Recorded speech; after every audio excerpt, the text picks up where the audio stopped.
प्यारे बच्चों, inverse find करने का एक तीसरा तरीका है बाई एलिमेंट्री ट्रांसफॉर्मेशन। सबसे पहले हमने ए इनवर्स दी हुई कंडीशन से फाइंड करा था। दूसरी बार हमने A inverse by adjoint method से करा था। और अब हम जो इनवर्स फाइंड कर रहे हैं वो है एलिमेंट्री ट्रांसफॉर्मेशन। एलिमेंट्री ट्रांसफॉर्मेशन दो तरह के होते हैं, एक रो ट्रांसफॉर्मेशन, दूसरा कॉलम ट्रांसफॉर्मेशन। तो रो ट्रांसफॉर्मेशन में और कॉलम ट्रांसफॉर्मेशन में दोनों को मिला के हम 6 तरह के रूल अप्लाई करते हैं। हमको ये ध्यान रखना है कि अगर हम रो ट्रांसफॉर्मेशन करेंगे तो केवल जो भी चेंज करेंगे वो रो में ही करेंगे, और अगर कॉलम ट्रांसफॉर्मेशन करना है तो हम कॉलम में करेंगे।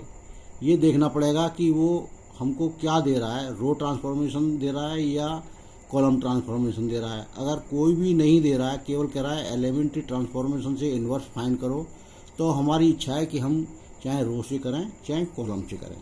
तो एलिमेंट्री रो ट्रांसफॉर्मेशन कैसे करते हैं, इसका पहला रूल है interchange of any two rows, interchange of ith row and jth row denoted by ri interchange rj। पहला रूल है कि हम किसी भी रो को आपस में इंटरचेंज कर सकते हैं। जैसे फर्स्ट रो को हमने सेकंड रो में कर दिया, सेकंड रो को फर्स्ट रो में कर दिया। इससे जो इक्वेशन है उसमें कोई भी अंतर नहीं पड़ेगा। दूसरा ट्रांसफॉर्मेशन है multiplication of all the element of any row by a non zero scalar. जैसे आर आई में चेंज के आर आई, इसका मतलब है कि हमने किसी भी रो में किसी भी कांस्टेंट का मल्टीप्लाई करके उस रो को चेंज कर दिया। ऐसे करने से कोई भी इक्वेशन में डिफरेंस नहीं आएगा। इसके बाद तीसरा जो चेंज है उसमें हम addition to the element of any row the corresponding element of any other row multiply by a non zero scalar. इसका मतलब है कि अगर कोई ith रो है तो ith रो में हम ऐड कर दें jth रो को बाई मल्टीप्लाई बाई k, और चेंज होगा वो ith रो में होगा। तो इसको हम डिनोट करेंगे ri और चेंज ri प्लस krj। ये थर्ड ट्रांसफॉर्मेशन था। तो इस प्रकार से ये तीनों ट्रांसफॉर्मेशन केवल हमको रो में ही करने हैं। अब किस तरह से करने हैं उसका रूल देखिए, वर्किंग रूल।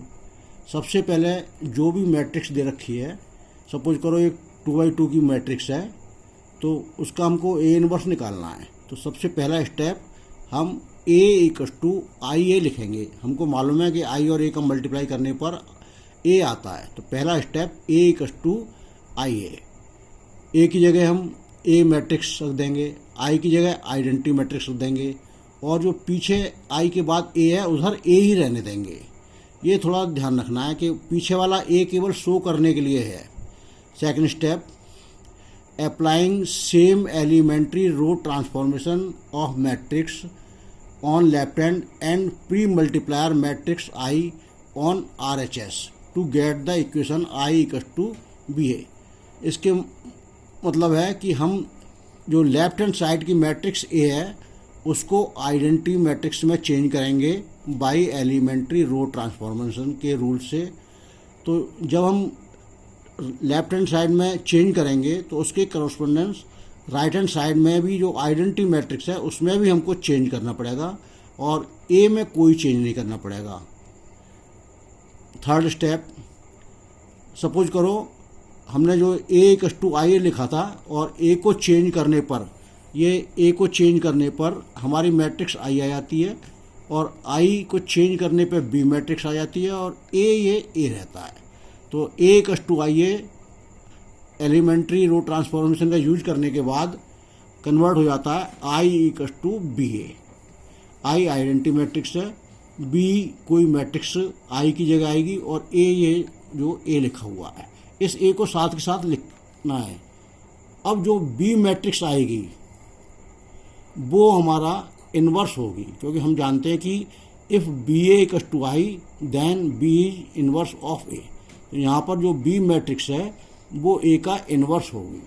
तो ये हमने रो ट्रांसफॉर्मेशन में करा है। सबसे मेन चीज़ है कि रो ट्रांसफॉर्मेशन में हमको लिखना है ए इक्वल टू आई ए, और अगर हम कॉलम ट्रांसफॉर्मेशन करते हैं तो हम लिखेंगे ए इक्वल टू ए आई।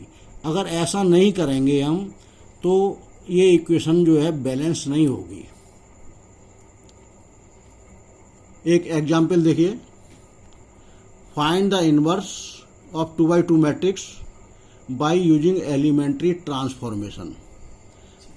एक मैट्रिक्स है जिसके एलिमेंट 3 2 7 5 हैं। तो पहला स्टेप हमने ए इक्वल टू आई ए लिखा, ए की जगह ए मैट्रिक्स, आई की जगह आइडेंटिटी मैट्रिक्स और ये ए की जगह ए। अब हमको किस तरह से एलिमेंट्री ट्रांसफॉर्मेशन यूज करना है, तो सबसे पहले ये ध्यान रखना है कि इस 3 को हमें 1 में चेंज करना है। इसके बाद इस 7 को हमको 0 में चेंज करना है। इसके बाद इस 5 को 1 में चेंज करना है और इस 2 को 0 में चेंज करना है। तो चेंज करने का तरीका इस तरह से है कि ये नीचे आएंगे, फिर ऐसे और फिर ऊपर। इसके साथ साथ इसमें भी चेंज होगा, ये चेंज होगा, फिर ये चेंज होगा, फिर ये और फिर ये ऐसे ही रहेगा। तो सबसे पहले हमको इस 3 की जगह 1 करना है। तो हमने चेंज करा on applying R1 multiply by 1/3 R1 we get. जब हम फर्स्ट रो में R1 का मल्टीप्लाई करेंगे तो सेकंड रो में कोई चेंज नहीं होगा, उसे ऐसे का ऐसे लिखेंगे। 3 में 3 का मल्टीप्लाई करा तो 1 आ गया, 2 में मल्टीप्लाई करेंगे 2/3 आ गया, 1 में 1/3, 0 में 0। बाकी सेकंड रो ऐसी की ऐसी रहेगी। इसके बाद हम इस 7 की जगह 0 लाना चाहते हैं, क्योंकि हमारा मेन एम क्या है कि इस मैट्रिक्स को आइडेंटिटी मैट्रिक्स में कन्वर्ट करना। तो 7 की जगह 0 कैसे आएगा, तो हमने क्या करा, फर्स्ट रो में 7 का मल्टीप्लाई करा और R2 में से उसको सबट्रैक्ट कर दिया। तो इसको हम लिखेंगे R2 change R2 minus 7 R1। इस तरह चेंज करने के बाद ये जो हमारी मैट्रिक्स चेंज हो जाएगी, इधर 0 आ जाएगा, इधर 1/3 आ जाएगा, इधर -7/3 आ जाएगा, इधर 1 आ जाएगा और फर्स्ट रो में कोई चेंज नहीं होगा। इसके बाद अब हम इस 1/3 की जगह 1 लाना चाहते हैं, कि पहले 1 आ गया, फिर 0, अब इधर 1 लाना, इसके बाद इधर 0 लाना है। तो इधर 1 लाने के लिए हम सेकंड रो में 3 का मल्टीप्लाई करेंगे, जिससे कि ये 3/3 हो जाएगा, 1 आ जाएगा। तो इसको हम लिखेंगे R2 में चेंज 3R2। तो इससे हमको आया 0 1 -7 3 और first row as it is रही, ए की जगह ए रहा। इसके बाद अब हम 2/3 को 0 में कन्वर्ट करना चाहते हैं। तो 2/3 को 0 में कन्वर्ट करने के लिए हमने क्या करा, इस 1 में 2/3 का मल्टीप्लाई करा। तो हम इसको कैसे लिखेंगे, R1 में चेंज, क्योंकि चेंज इधर करना है R1 में, R1 माइनस 2/3 R2। तो ऐसा करने से हमारा ये जो है R1 में चेंज हो जाएगा और इधर 1 आ जाएगा। इसके साथ साथ इधर भी ये चेंज हो जाएगा। फर्स्ट रो आपकी एज इट इज बनी रही, सेकंड रो में जो दिया है उसके अकॉर्डिंग हमने चेंज कर लिया। अब हमारा एम है कि इस 2/3 इसको 0 करना। तो इसको ऐसे लिखेंगे R1 में चेंज R1 माइनस 2/3 R2। तो उससे ये 2/3 आपका 0 में चेंज हो जाएगा और जब फर्स्ट रो में चेंज हो जाएगा तो इधर भी ये चेंज हो जाएगा। तो इस तरह से ये हमारी जो मैट्रिक्स फर्स्ट मैट्रिक्स ए थी वो आई में कन्वर्ट हो गई और सेकंड मैट्रिक्स जो हमारी थी आई थी वो एक दूसरी मैट्रिक्स जिसके एलिमेंट 5 -2 -7 3 है उसमें चेंज हो गई। अब हम जानते हैं कि I equal to A inverse ए होता है। तो इस तरह से ये 5 -2 -7 3 ये ए इनवर्स हो गया ए मैट्रिक्स का। इसी प्रकार हमको एलिमेंट्री कॉलम ट्रांसफॉर्मेशन करना है। बस ध्यान रखना है कि ये रूल सेम है, जो रो के थे वही कॉलम के हैं।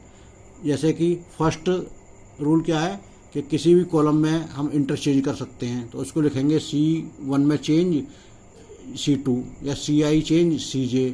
सेकंड रूल है कि CI में चेंज KCI, किसी भी कॉलम में मल्टीप्लाई करा के का और उसी कॉलम में चेंज कर दिया। थर्ड रूल है सी आई माइनस सी आई प्लस के सी जे, यानी हमने सी जे में कॉलम में के का मल्टीप्लाई करा और सी आई में ऐड कर दिया। तो रूल सेम है, बस थोड़ा ये ध्यान रखना है कि इसमें जितनी भी एक्टिविटी करेंगे वो केवल कॉलम में होगी। और इसका वर्किंग रूल है, पहला स्टेप इसमें हम लिखेंगे ए इक्वस टू ए आई, रो में लिखा था हमने ए इक्वस टू आई, ये बहुत ही इंपॉर्टेंट चीज़ है। Second step using column transformation, हम लिखेंगे ए इक्वस टू ए आई और ए को चेंज करेंगे आई में और ए को ए रहने देंगे, इस आई को बी में चेंज करेंगे। ये ध्यान रखना है जो चेंज इधर करेंगे वही चेंज इधर करना है। तो इस प्रकार चेंज करने के बाद एक बी मैट्रिक्स आएगी जो ए का इन्वर्स होगी। रो ट्रांसफॉर्मेशन में देखिए चेंज करने का तरीका बताया मैंने। सबसे पहले ये 2x2 के लिए कि फर्स्ट एलिमेंट इसको 1 करेंगे, इसके बाद नीचे इसको 0 करेंगे, इसके बाद फिर इधर 1 करेंगे और फिर ये 0 करेंगे। कॉलम ट्रांसफॉर्मेशन में सबसे पहले इस एलिमेंट को 1 करेंगे, इसके बाद इधर 0 करेंगे, फिर इधर 1 करेंगे और फिर ये 0 करेंगे। ये थोड़ा करने का तरीका है। इस तरह से हम एलिमेंट्री रो ट्रांसफॉर्मेशन से ए इनवर्स फाइंड कर सकते हैं।